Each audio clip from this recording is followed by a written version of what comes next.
नमस्कार, स्वागत है आपका जी बिजनेस में। मैं हूं दीपक डोभाल। वक्त तो चला है आपकी खबर आपका फायदा की।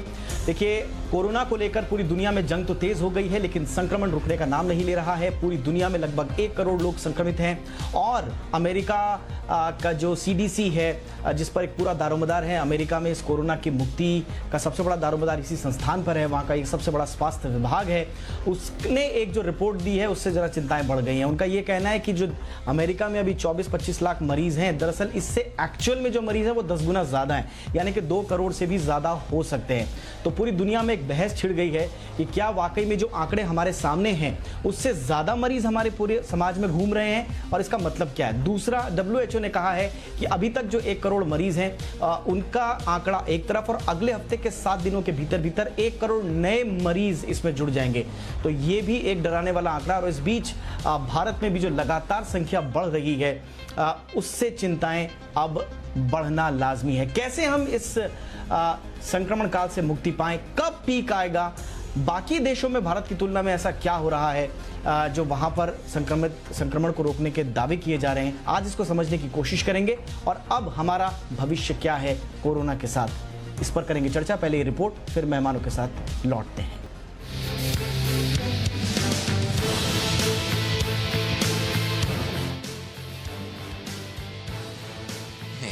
लॉकडाउन में काफी ढील दी गई, जीवन पटरी पर भी आया है, लेकिन संक्रमण ने कदम पीछे नहीं किए। याद कीजिए, जब देश में पहला मामला आया था तो हड़कंप मच गया था। आज मामले 5 लाख तक पहुंच गए, लेकिन कोरोना से पीछा नहीं छूट रहा। दुनिया में तो 1 करोड़ लोग कोरोना से संक्रमित हो चुके हैं, और वो अमेरिका, जो कोरोना को सबसे हल्के में ले रहा था, आज वही दुनिया का सबसे ज्यादा प्रभावित देश बन चुका है। अमेरिका में कोरोना संक्रमितों की संख्या 25 लाख के आसपास है। इस बीच अमेरिका के सबसे बड़े स्वास्थ्य संगठन CDC यानी सेंटर फॉर डिजीज कंट्रोल ने डराने वाला खुलासा किया है। CDC ने करीब 2 करोड़ लोगों के संक्रमित होने का दावा किया है, जो मौजूदा 25 लाख संक्रमितों के आंकड़े से 10 गुना ज्यादा है। अमेरिका की कुल 33.1 करोड़ की आबादी से तुलना करें तो ये करीब 6% बैठता है। कोरोना से सबसे ज्यादा प्रभावित देशों की बात करें तो अमेरिका, रूस और ब्राजील पहले 3 पायदान पर आते हैं। इसके बाद नंबर आता है भारत का। लेकिन बीते एक हफ्ते में कोरोना का सबसे अधिक कहर हिंदुस्तान पर ही टूटा है। संक्रमितों की बढ़ती संख्या और मृत्यु दर के मामले में हमने टॉप 3 देशों को पछाड़ दिया है। संक्रमण की बात करें तो भारत में संक्रमण 28.9% की दर से बढ़ा है, जबकि ब्राजील में 24.1%, रूस में 10% और अमेरिका में संक्रमण बढ़ने की दर 9.8% रही है। मृत्यु दर की बात करें तो पिछले एक हफ्ते में भारत में ये 21.7% की दर से बढ़ी है, जबकि ब्राजील में 16.4%, रूस में 14.8% और अमेरिका में 3.7% की दर से मरीजों की मौत हुई है। अब अगर अमेरिका जैसे हालात भारत में बन जाए तो हमारे यहाँ संक्रमितों की संख्या करीब 8 करोड़ तक पहुंच जाएगी, जिसे काबू करना बेहद मुश्किल हो जाएगा। डरना जरूरी भी है, क्योंकि देश में पिछले 5 दिनों में कोरोना के करीब 80,000 मरीज बढ़े हैं। इनमें से सिर्फ दिल्ली, महाराष्ट्र और तमिलनाडु में 50,701 पॉजिटिव केस मिले हैं, जो कुल मिले एक्टिव केसों के 70% से भी ज्यादा हैं। 5 दिनों में महाराष्ट्र में 19,536 एक्टिव केस, दिल्ली में 17,034 नए मरीज और तमिलनाडु में 14,131 लोग संक्रमित पाए गए हैं। सवाल उठता है कि भारत में अचानक संक्रमितों की संख्या बढ़ने की वजह क्या है। चलिए वो भी जान लेते हैं। ICMR के मुताबिक देश में रोजाना 2 लाख से ज्यादा टेस्ट किए जा रहे हैं। यूपी, हरियाणा, महाराष्ट्र समेत कई राज्यों में रैपिड एंटीजन टेस्टिंग शुरू हो चुकी है, जिसके चलते कोरोना के मामले तेजी से बढ़ रहे हैं। दिल्ली में पहले के मुकाबले टेस्टिंग 3 गुना बढ़ गई है, जिसके चलते रोज 4,000 के करीब केस मिल रहे हैं। इसके अलावा देश भर में ज्यादातर टेस्टिंग अब कंटेनमेंट जोन, हॉटस्पॉट इलाकों और मरीजों के संपर्क में आने वाले डॉक्टरों और स्वास्थ्य कर्मियों की कराई जा रही है। इन वजहों से भी कोरोना के केसेस में ग्रोथ देखी गई है। हालांकि डब्ल्यूएचओ बार बार ये कहता आया है कि लॉकडाउन में ढील से भी संक्रमण बढ़ रहा है। इस बीच डब्ल्यूएचओ महानिदेशक टेड्रोस गैब्रियेसियोस ने कहा है कि अगले हफ्ते दुनिया भर में 1 करोड़ नए मामले होंगे। इन चिंताओं के बीच अच्छी बात यह है कि भारत में महामारी को मात देने वालों की संख्या तेजी से बढ़ी है। अब तक करीब 3 लाख लोग कोरोना को मात देकर घर लौट चुके हैं। वहीं हमारा रिकवरी रेट भी बढ़कर 58% के करीब पहुंच चुका है। ब्यूरो रिपोर्ट, जी मीडिया। चलिए, तो तमाम कोशिशों के बावजूद ही जो संक्रमण के मामले लगातार बढ़ रहे हैं, इसके पीछे वजह क्या है? क्या हमने जो कोरोना की टेस्टिंग बढ़ाई है उसकी वजह से संक्रमित मामले बढ़ रहे हैं, या लॉकडाउन में जो पूरी दुनिया में लगातार ढील दी जा रही है वो संक्रमण के बढ़ने का वजह का कारण बन रहे हैं? आपने देखा होगा, एक फोटो बड़ी वायरल हो रही है, ब्रिटेन के तटों पर लॉकडाउन में ढील के बाद हजारों लाखों लोग जो है वो बीचेस पर उमड़ना शुरू हुए। बाद में पुलिस को जाकर वहां पर मामला संभालना पड़ा। तो क्या हम लापरवाही बरतना अब शुरू कर दिए, हमने कोरोना को हल्के में लेना शुरू कर दिया, इस वजह से मामले बढ़ रहे हैं, या फिर बात कुछ और है? ये समझेंगे। आज मेरे साथ बहुत खास मेहमान का पैनल इस वक्त जुड़ा हुआ है, आपका परिचय करा देते हैं। हमारे साथ हैं डॉक्टर रवि गोडसे, जो कि डायरेक्टर ऑफ डिस्चार्ज प्लानिंग है, यूपीएमसी शेडसाइड, पेंसिल्वेनिया, अमेरिका से हमारे साथ जुड़ रहे हैं। डॉक्टर रवि, बहुत बहुत स्वागत है सर आपका वक्त निकालने के लिए हमारे साथ।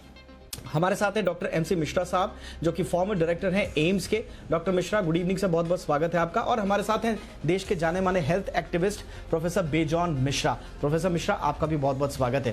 पहले जरा प्रोफेसर डॉक्टर रवि गोडसे के पास चलते हैं। डॉक्टर गोडसे, जो अमेरिका की सीडीसी की रिपोर्ट आई है, ये थोड़ा सा भारत में चिंता इसलिए बढ़ा रही है क्योंकि अगर एक्चुअल में वाकई ऐसा हुआ कि 24-25 लाख लोग एक्चुअल में संक्रमित हैं, और जो अभी जो डेटा में जो दिखाया जा रहा है कि वो 24-25 लाख लोग संक्रमित हैं, लेकिन सीडीसी कह रहा है कि जो एक्चुअल संक्रमित लोगों की जो संख्या है वो 2 करोड़ के आसपास हो सकती है। ये कितना कैसे अमेरिका में इस रिपोर्ट को देखा जा रहा है सर?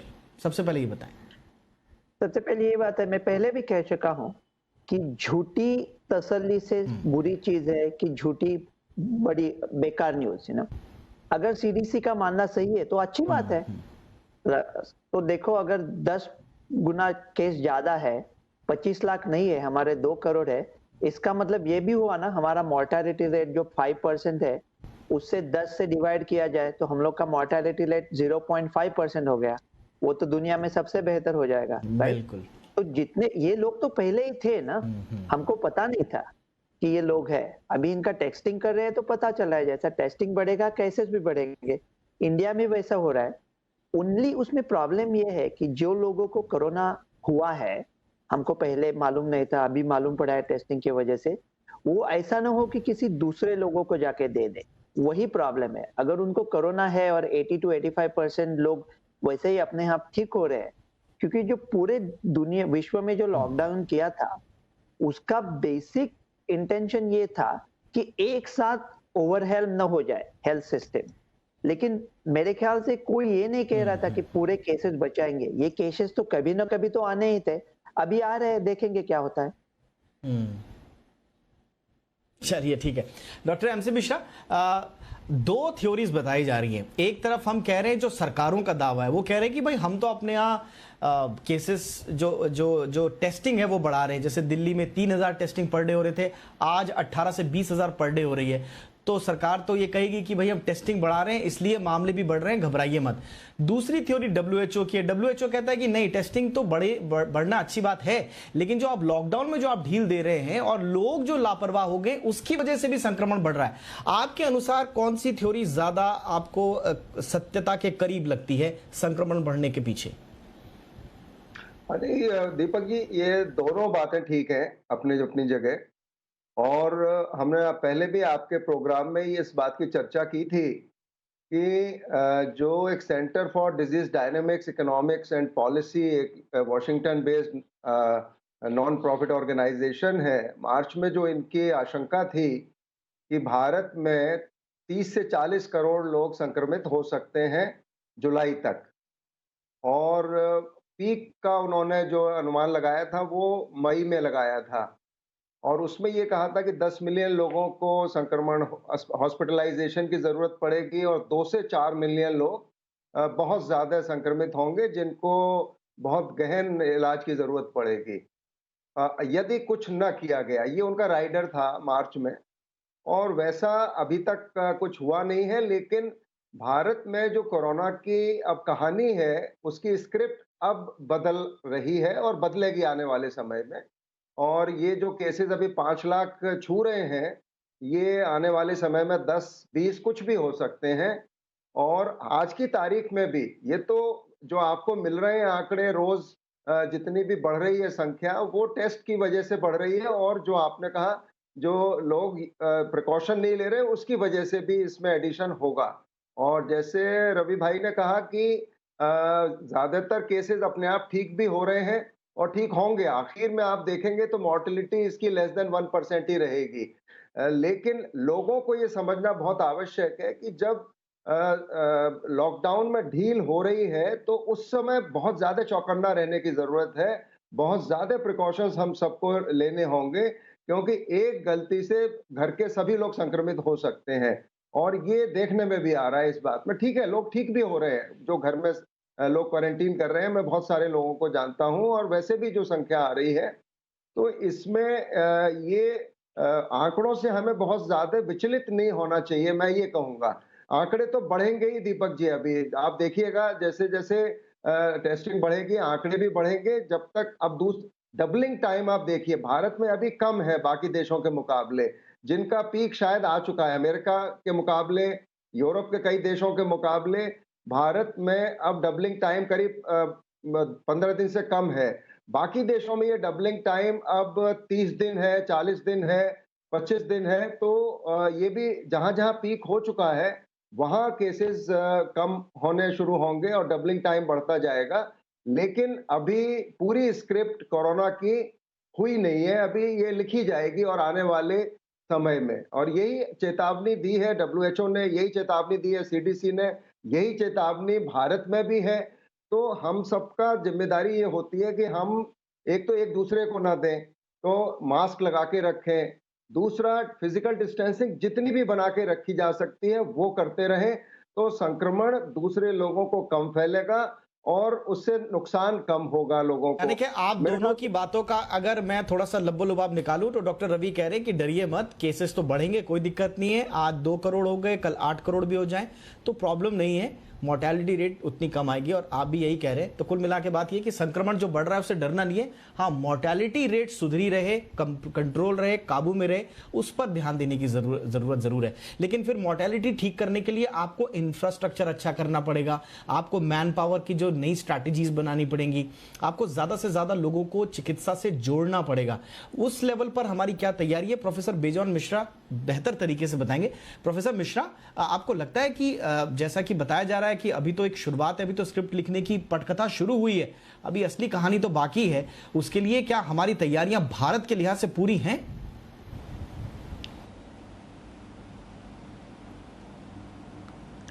नहीं, देखिए, हम लोग सब इस बात पे एकत्रित हो गए हैं कि हम लोग का इंफ्रास्ट्रक्चर और भी बढ़ाना चाहिए और उसको इस ढंग से करना चाहिए कि वो पेशेंट फ्रेंडली, सिटीजन फ्रेंडली हो। सबसे बड़ी बात यह है कि स्ट्रैटेजी, जो आपने वर्ड यूज़ किया, ये बहुत ही इंपॉर्टेंट है।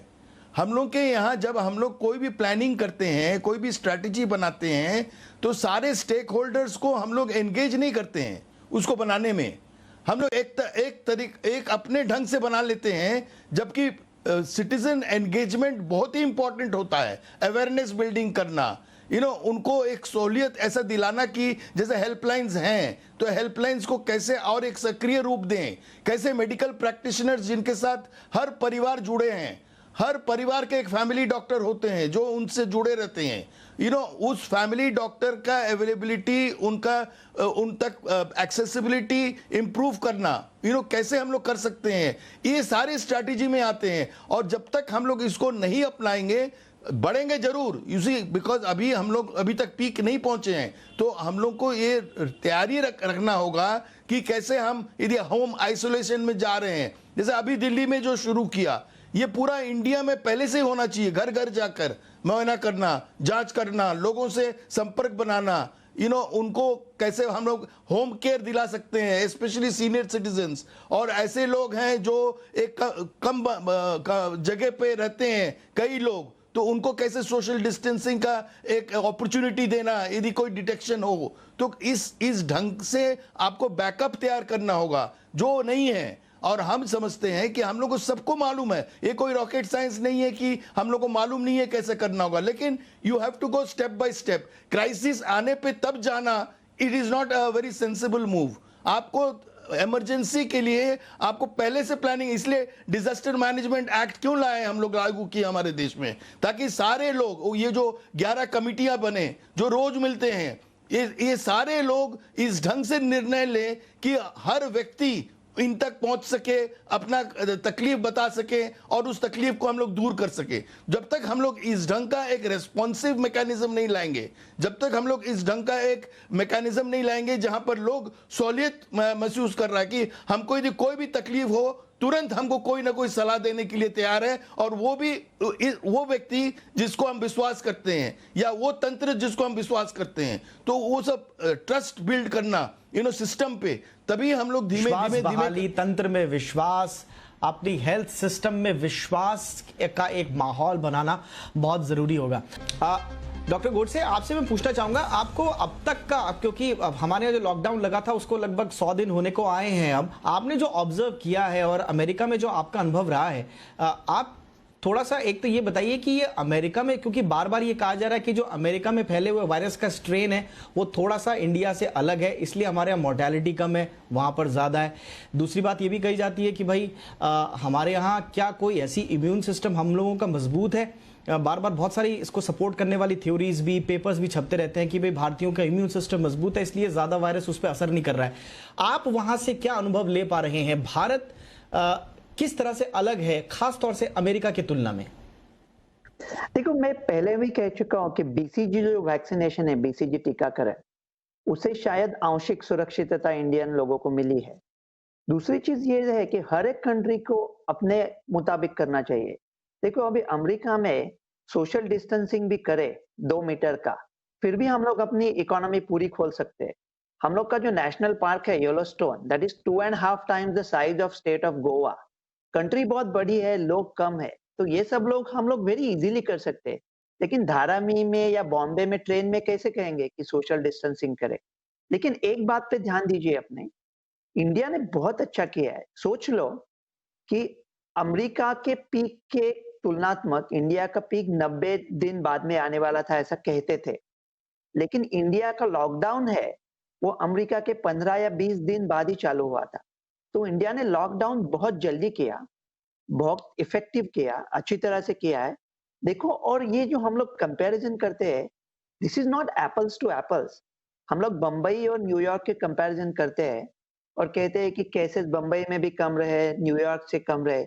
लेकिन न्यूयॉर्क बंबई से कितना बेहतर है इन टर्म्स ऑफ इंफ्रास्ट्रक्चर और मनी। अभी हम 3 लोग यहाँ टीवी पे इंटरव्यू दे रहे हैं, और हम चारों मिलके न्यूयॉर्क जाते हैं, होटल में रह के खाना खा के एक ब्रॉडवे शो देखते हैं, वो पैसे से 1-2 मराठी पिक्चर बन जाएंगे। इतना न्यूयॉर्क में पैसा है, इतना न्यूयॉर्क में इंफ्रास्ट्रक्चर है। इस सब होने, ये सब चीज नहीं होने के बावजूद भी इंडिया ने बहुत अच्छा किया है, पीठ थपथपानी चाहिए। लेकिन अभी ये सोचना है कि आगे क्या करना है। हम लोग यूएस में तो कह रहे हैं कि हम लोग अभी हो चुका, लॉकडाउन तो हो चुका, अभी हम लोग लॉकडाउन में वापस नहीं जाएंगे, जो होना है हो जाए। मेरे ख्याल से कम्युनिटी स्प्रेड यहाँ हो चुका है, केसेस तो आएंगे, आते रहेंगे, लेकिन अब हम लोग लॉकडाउन नहीं करेंगे, इसका सामना जैसे है करेंगे।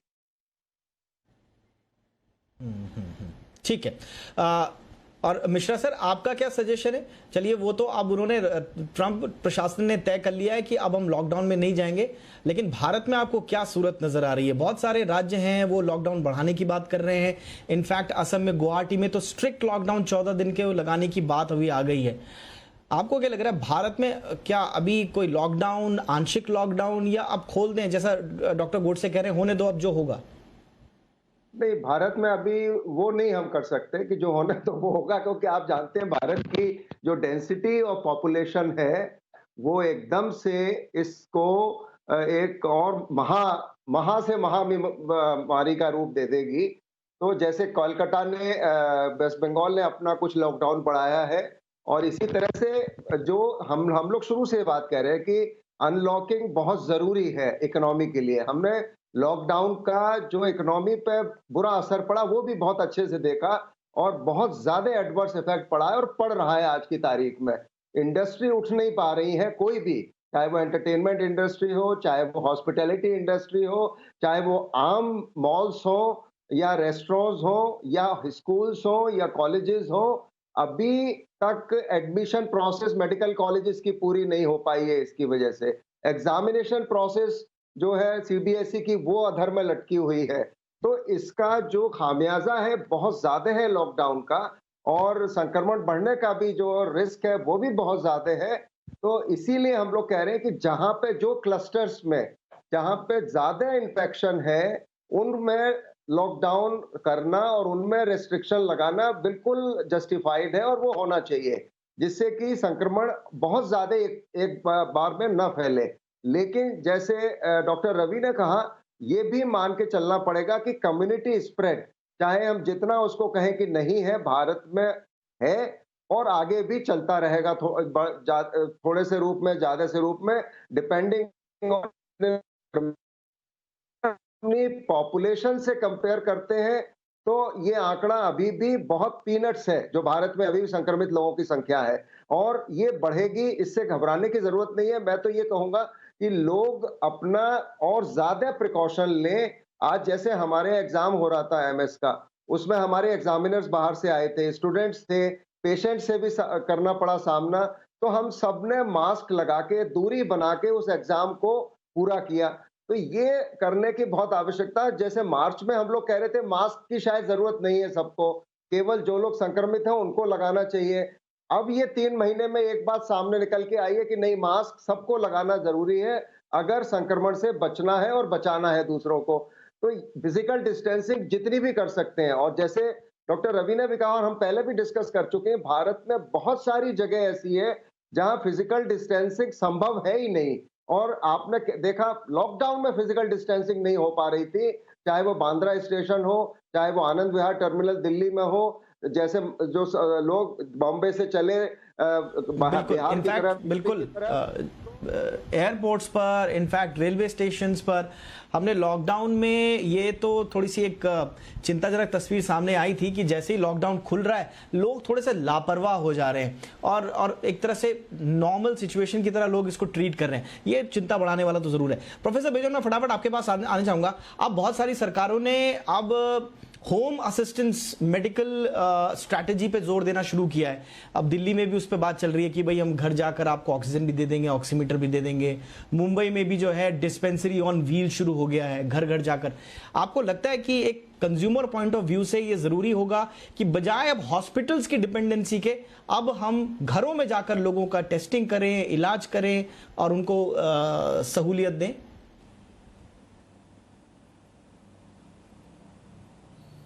एब्सोल्युटली, ये एक्चुअली बहुत ही ज़रूरत है।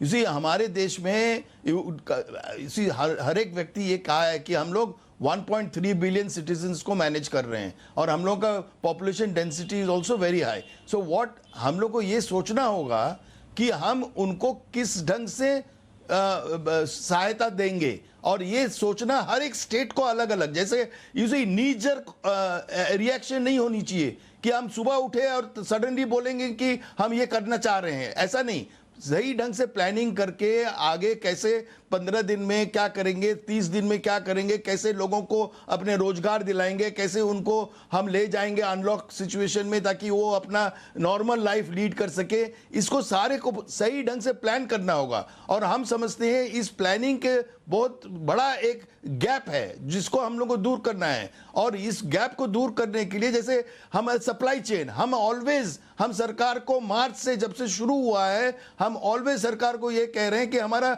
सप्लाई चेन को स्ट्रेंथन कीजिए, ताकि हम यदि घर पे बैठे हैं, हमको घर बैठे सब कुछ मिलना चाहिए। वो कैसे हो सकता है? और यहाँ पर पॉलिसीज लाना, और सरकार ने वाकई में बहुत बढ़िया काम किया। आई एग्री, हम लोग जिस ढंग से काम किए हैं मार्च से लेकर अभी तक, हम नहीं सोचते हैं कि कोई भी देश इतने मतलब एक सही रूप से काम किया होगा जो होना चाहिए, लेकिन इस पे हम लोग को इम्प्रूवमेंट लाना है और देश इम्प्रूवमेंट लाने में सही दिशा की तरफ जा रहा है, लेकिन इसमें और इंप्रूवमेंट की अभी दरकार है।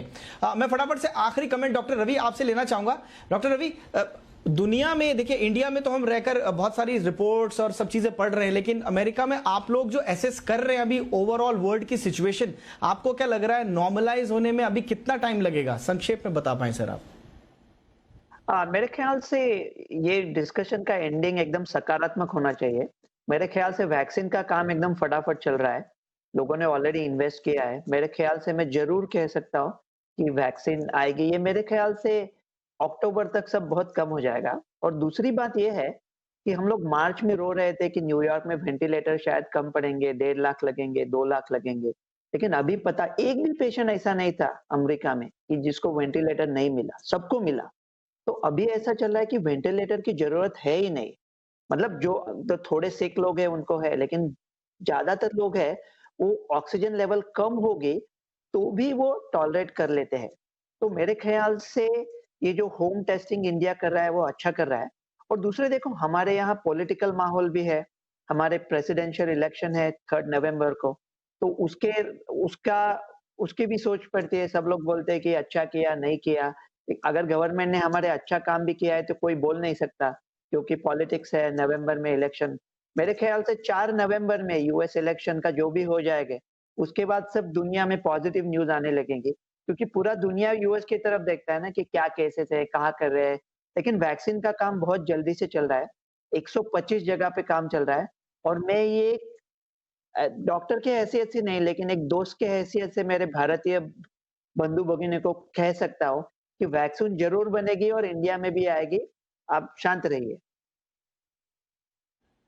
चलिए, बहुत अच्छा सर, इसी पॉजिटिव नोट पर कि बहुत जल्दी वैक्सीन बनकर तैयार हो। हालांकि भारत भी पीछे नहीं है, भारत में भी कई जगह पर इसके ट्रायल्स भी हो रहे हैं और कोशिशें भी हो रही हैं।